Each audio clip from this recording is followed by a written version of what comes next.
News 2020 నా పేరు లావణ్య. నేను తరంగిణి. పార్లమెంటు ముందుకు జమిలీ ఎన్నికల బిల్లు వచ్చేసింది. ఈ మేరకు లోక్సభలో జమిలీ ఎన్నికల బిల్లును ప్రవేశపెట్టారు కేంద్ర మంత్రి Arjun Ram Meghwal.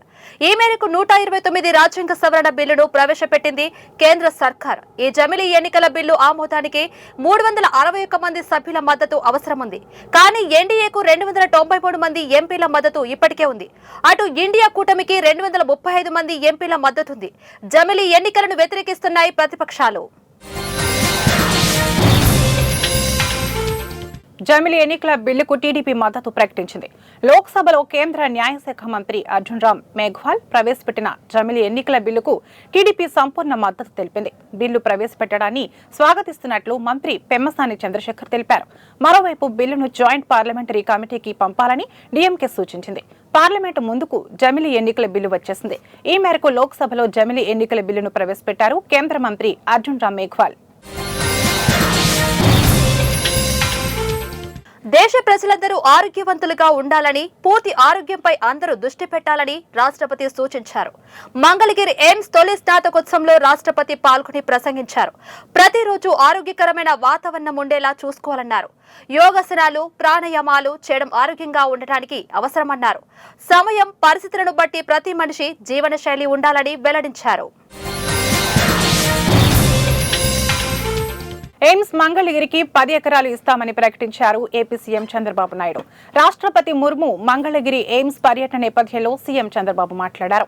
President of India Draupadi ముర్మును ఒక ఆదర్శంగా విద్యార్థులు తీసుకోవాలని, ఒక ఆదివాసీ కుటుంబం నుంచి వచ్చి ప్రెసిడెంట్ ఆఫ్ ఇండియా అవడం ఆవిడ సాధించిన విజయమని తెలిపారు.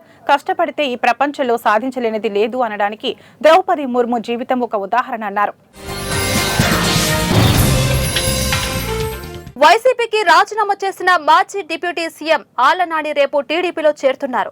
రేపు టీడీపీలో చేరుతున్నట్టు ఎమ్మెల్యే బడేటి చంటి వెల్లడించారు. ఆళ్లనాని టీడీపీలోకి రావడం పార్టీ శ్రేణులకు ఇష్టం లేదని, ఈ విషయాన్ని హైకమాండ్ దృష్టికి కూడా తీసుకెళ్లాలని చెప్పారు. కానీ హైకమాండ్ కీలక నిర్ణయం తీసుకుందని, అధిష్టానం నిర్ణయాన్ని గౌరవిస్తున్నామని తెలిపారు. వైసీపీ కుటుంబానికి సన్నిహితులు, జగన్ హయాంలో మంత్రులు, ఎమ్మెల్యేలుగా ఉన్న నేతలు ఇప్పుడు టీడీపీ వైపు చూస్తున్నారని బడేటి చంటి అన్నారు. వైసీపీ రాజ్యసభ సభ్యుడు విజయసాయిరెడ్డి తన భార్యను లోబర్చుకుని విశాఖపట్నంలో 1500 కోట్ల విలువైన భూములు కొల్లగొట్టారని మంత్రి లోకేష్ కు ప్రజా దర్బార్లో విన్నవించారు. బాధితుడు మదన్ మోహన్ విశాఖలో ఆర్కే బీచ్ నుంచి భీమిలి వరకు పెద్ద ఎత్తున భూములు కొల్లగొట్టారని చెప్పారు. ఇప్పటి వరకు తనకు న్యాయం జరగలేదని ఆవేదన వ్యక్తం చేశారు. రేవంత్ రెడ్డి ప్రభుత్వానికి షాక్ తగిలింది. మెడికల్ పీజీ అభ్యర్థులకు హైకోర్టులో కీలక ప్రకటన చేసింది. దీంతో మెడికల్ పీజీ అభ్యర్థులకు తెలంగాణ హైకోర్టులో ఊరట లభించింది. ఎంబీబీఎస్, బీడీఎస్ తెలంగాణలో చదివిన వాళ్లను స్థానికులుగా పరిగణించాలని హైకోర్టు వెల్లడించింది. ఇక మెడికల్ పీజీ అభ్యర్థులకు తెలంగాణ హైకోర్టులో ఊరట లభించడంతో విద్యార్థులకు హర్షం వ్యక్తం చేస్తున్నారు. జిల్లాల కుదింపుపై తెలంగాణ రాష్ట్ర మంత్రి పొంగులేటి శ్రీనివాసరెడ్డి సంచలన ప్రకటన చేశారు.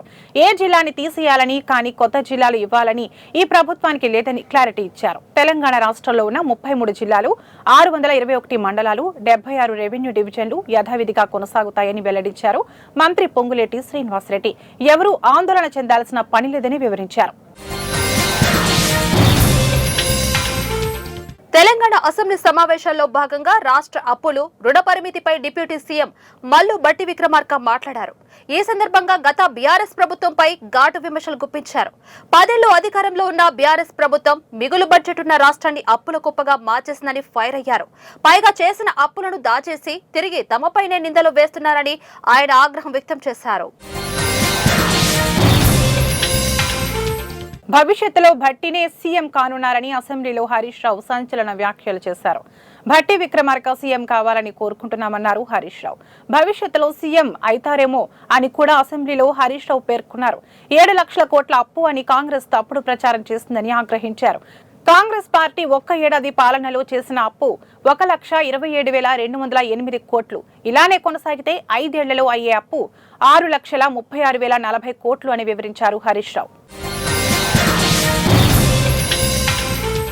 బీఆర్ఎస్ నేతల నిరసనపై సీతక్క ఇంట్రెస్టింగ్ కామెంట్ చేశారు. బీఆర్ఎస్ ఎమ్మెల్యేలకు బేడీలు వేశాడు తప్ప కేటీఆర్ హరీష్ బేడీలు వేసుకోలేదని, కేటీఆర్ హరీష్ దొరతనం మరోసారి బయటపడిందన్నారు. నిరసనలో కూడా బీఆర్ఎస్ నేతలో సమానత్వం లేదు అని అన్నారు. అలాగే నిరసనలో కూడా తమ దురంకారాన్ని ప్రదర్శించారన్నారు. రైతులకు బేడీలు వేయడంపై బీఆర్ఎస్ నేతలకు మాట్లాడే అర్హత లేదు అని స్పష్టం చేశారు.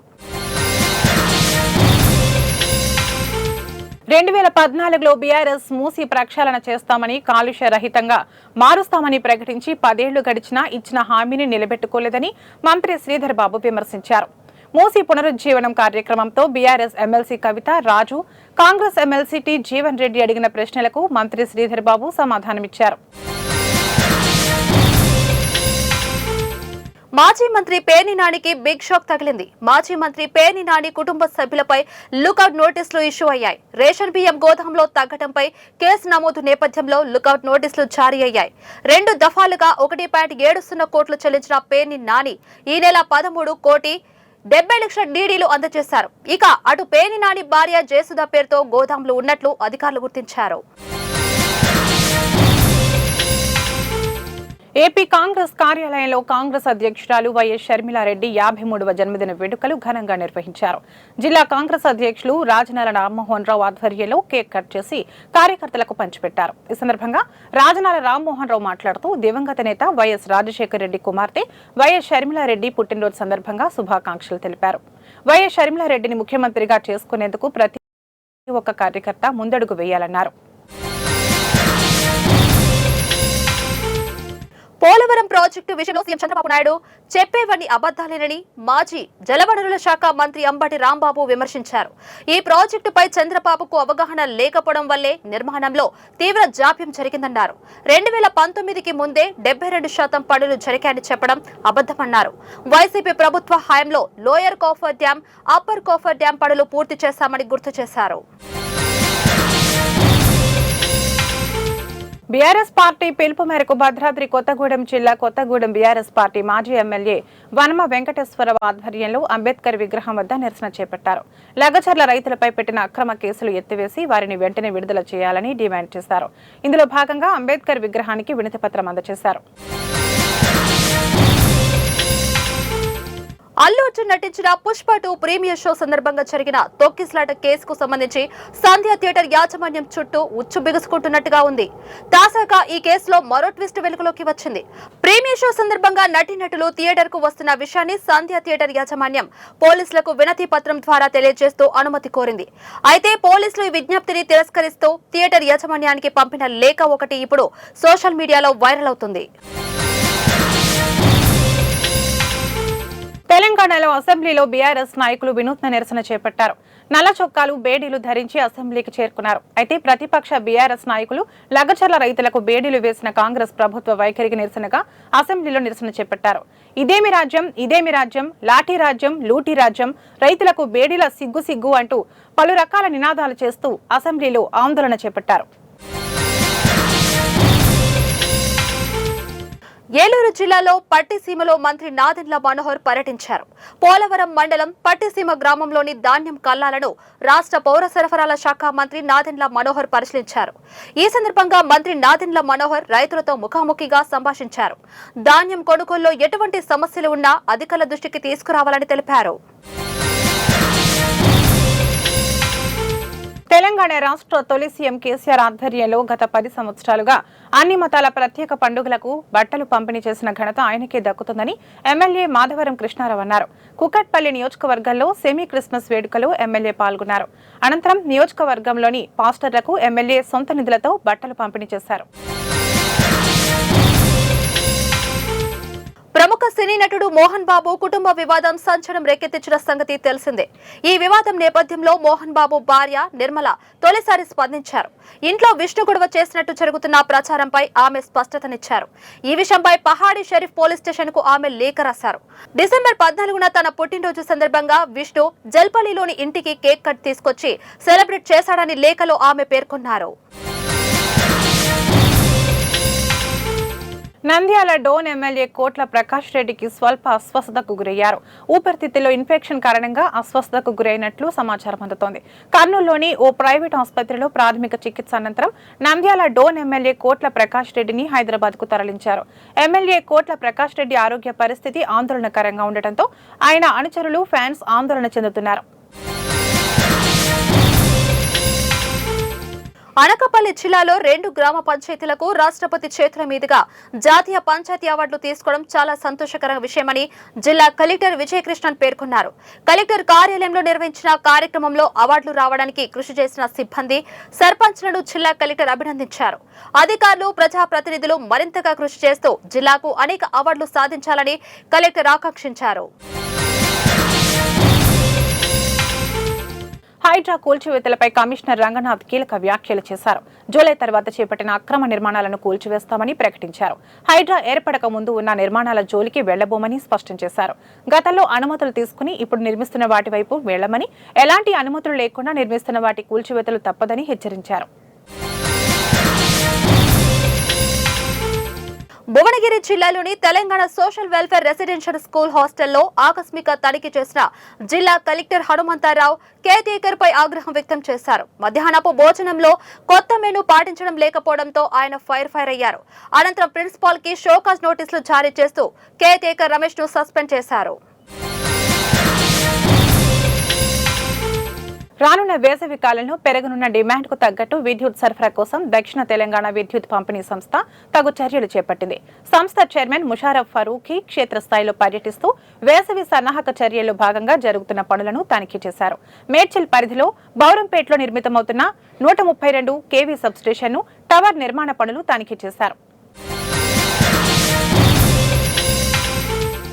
ప్రకాశం జిల్లా కరడూతల గ్రామ పరిధిలోని అటవీ ప్రాంతంలో నాటుసారా తయారు స్థావరాలపై పోలీసుల దాడులు నిర్వహించారు. ఈ సోదాల్లో 600 లీటర్ల బెల్లం ఊటను ధ్వంసం చేశారు. గతంలో కూడా 2 సార్లు 800 లీటర్ల నాటు సారాయి ఊటను ధ్వంసం చేశారని పోలీసులు తెలిపారు. ఇప్పటి వరకు మొత్తంగా 1400 లీటర్లు నాటు సారాయి ధ్వంసం చేసినట్లు వెల్లడించారు. రంగారెడ్డి జిల్లా రాజేంద్రనగర్ పోలీస్ స్టేషన్ పరిధిలోని నకిలీ ప్రోటోకాల్ ఆఫీసర్ హల్చల్ చేశాడు. ప్రోటోకాల్ ఆఫీసర్ అంటూ దౌర్జన్యం చేశాడు. శ్రీ వెంకటేశ్వర కాలనీలోని ఓ అపార్ట్మెంట్లో 20 రోజుల కోసం అద్దెకు తీసుకుని గడువు ముగిశాక ఇల్లు ఖాళీ చేయాలని కోరిన యజమానిని చితకబాదాడు. దీంతో యజమాని ఇంట్లోనే యజమానులను బంధించి విచక్షణారహితంగా దాడి చేయడంతో బాధితులు రాజేంద్రనగర్ పోలీస్ స్టేషన్లో ఫిర్యాదు చేశారు. దీంతో కేసు నమోదు చేసి దర్యాప్తు చేపట్టినట్లు పోలీసులు వెల్లడించారు. ఆన్లైన్ బెట్టింగ్ నిండు ప్రాణాన్ని బలి తీసుకుంది. పబ్జీ గేమ్ ద్వారా పరిచయమైన ఓ యువకుడు ఆన్లైన్ బెట్టింగ్ల జూతంలోకి దించాడు. అతని మాటలు నమ్మి ఓ యాప్ ద్వారా లక్షల్లో బెట్టింగ్ పెట్టిన వరంగల్ జిల్లా వర్ధన్నపేట మండలానికి చెందిన మరుపట్ల హనుక్ అప్పుల పాలై మనస్తాపంతో ఆత్మహత్య చేసుకున్నాడు. ఈ ఘటన కుటుంబంలో తీవ్ర విషాదాన్ని మిగిల్చింది. కామారెడ్డి జిల్లా మున్సిపాలిటీ పరిధిలోని 37వ వార్డు పట్టణంలోని ప్రధాన వీధుల్లో రోడ్డు విస్తరణలో భాగంగా మున్సిపల్ అధికారుల సూచన మేరకు మున్సిపల్ సిబ్బంది డ్రైనేజీకి ఆనుకుని ఉన్న కట్టడాలను కూల్చివేశారు.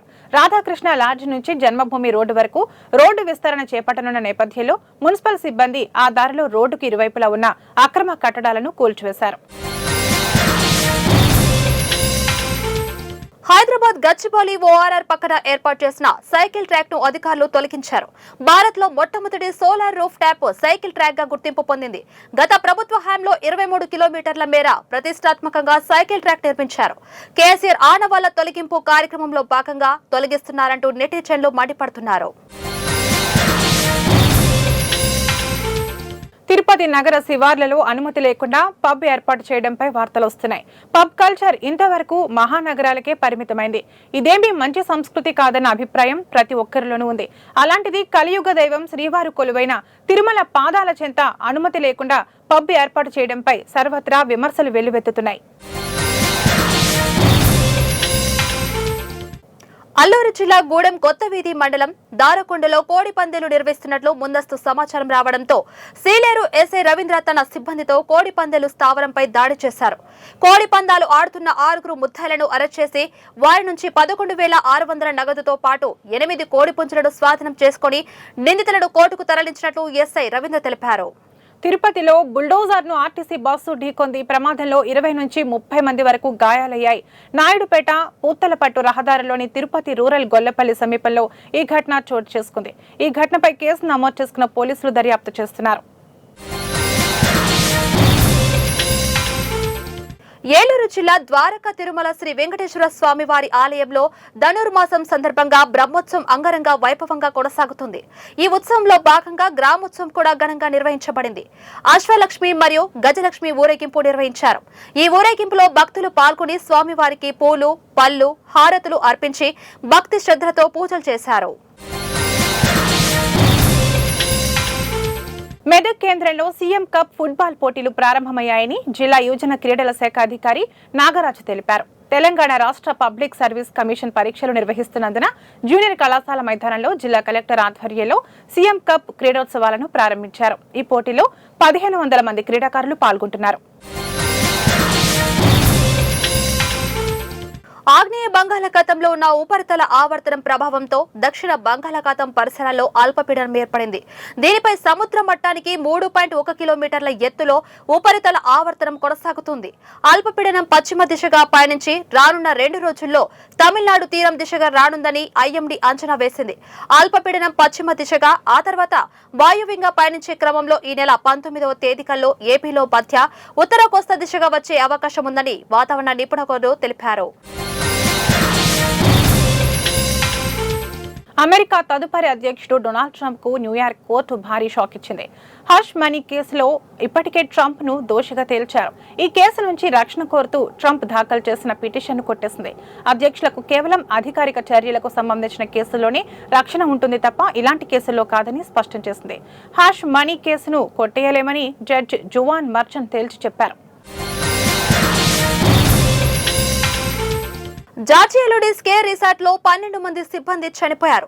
వీరిలో 11 మంది భారతీయులేనని మరొకరు స్థానికుడని అధికారులు తెలిపారు. రాత్రిపూట రిసార్ట్ మూసివేశాక తమ గదిలో పడుకున్న వారంతా పడుకున్నట్లే మృతి చెందారు. ప్రాథమిక విచారణ తర్వాత రిసార్ట్ సిబ్బంది మరణానికి కార్బన్ మోనాక్సైడ్ వాయువే కారణమని భావిస్తున్నట్లు పోలీసులు తెలిపారు. గౌడీలోని రిసార్ట్ లో చోటు చేసుకున్న విషాదంపై భారత రాయబార కార్యాలయం స్పందించింది. పసిఫిక్ ద్వీప దేశం వనౌటులో భారీ భూకంపం సంభవించింది. రిక్టర్ స్కేల్ పై భూకంప తీవ్రత 7.3గా నమోదైంది. కొన్ని సెకండ్ల పాటు తీవ్రంగా కంపించడంతో దేశవ్యాప్తంగా ప్రజలు భయాందోళనకు గురయ్యారు. భూకంపం ధాటికి పలుచోట్ల భవనాలు నేలకూలాయి. ఇవి ఇవాల్టి న్యూస్ 2020 అప్డేట్స్. మరిన్ని అప్డేట్స్ తో మళ్ళీ కలుద్దాం. చూస్తూనే ఉండండి 1TV న్యూస్. ప్రతిక్షణం ప్రజల పక్షం.